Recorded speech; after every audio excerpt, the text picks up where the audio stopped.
Special delivery. Want a baby at 65 from DNA editing? Okay, well, we know your answer at any age to having babies later in life. Having a baby, well, the process is different than it used to be. There are a lot more options out there. Coming up, we're sitting down with Dr. Thompson to discuss some of the possibilities for would-be mothers. In your Health Watch this morning, from super babies to freezing your eggs, having a baby, well, there are different options out there than there used to be years ago. In today's world, it's confusing to think about all of this. So to break it all down for us, we have brought in our expert, Dr. Thompson from Central Phoenix Obstetrics and Gynecology. It is great to see you as always.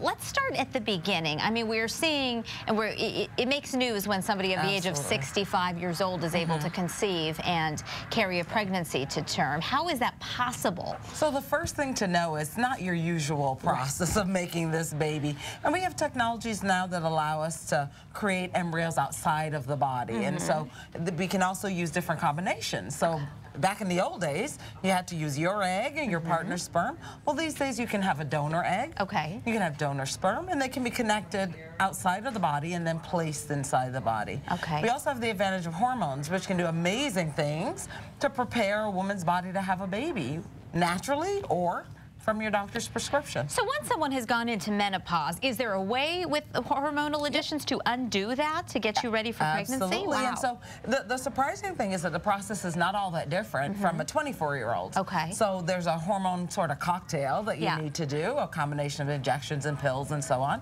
But a young woman and an older woman can take that cocktail and get ready, prepare her uterus for carrying a pregnancy.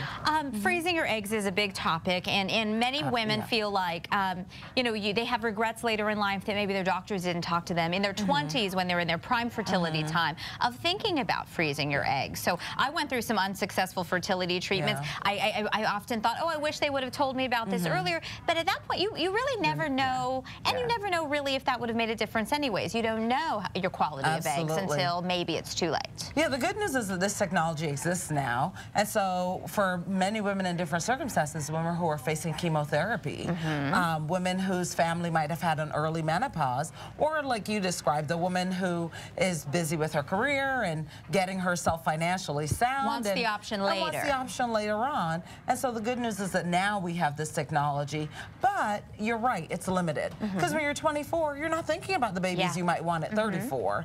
And so it's difficult to figure out just when is the right time to think about doing something. Is there still no simple test to know whether you are, you know, set for optimal fertility? Yeah, there's a combination of tests. You're right, the word simple is key. There's no simple test. There are some things we can do to look at what we call your ovarian reserve. However, the biggest issue is there's no point in planning for a baby you're not ready for. And so when a woman is 25, 28, 22, she might not be ready for children. And so there's no point in making a plan, or frankly, lots of times no money. Yeah, well, it's very expensive.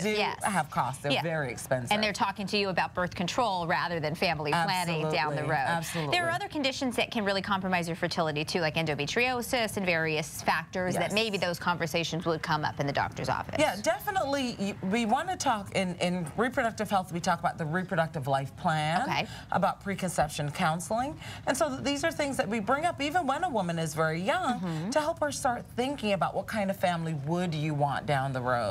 And so to put in her mind, fertility for women is not a lifelong event. It sort of ends at menopause, and so to think about it early on. And Dr. Thompson, they're telling me we're out of time, but just very quickly, can you touch on this designer baby concept? What does that mean? Oh boy, that's a huge topic for another day. We now have a quick, easy, and relatively cheap way to design your genes, to really edit out issues and mutations that might be there. So for the future, not that far from now, we may be able to pick blue eyes or brown eyes, tall or short.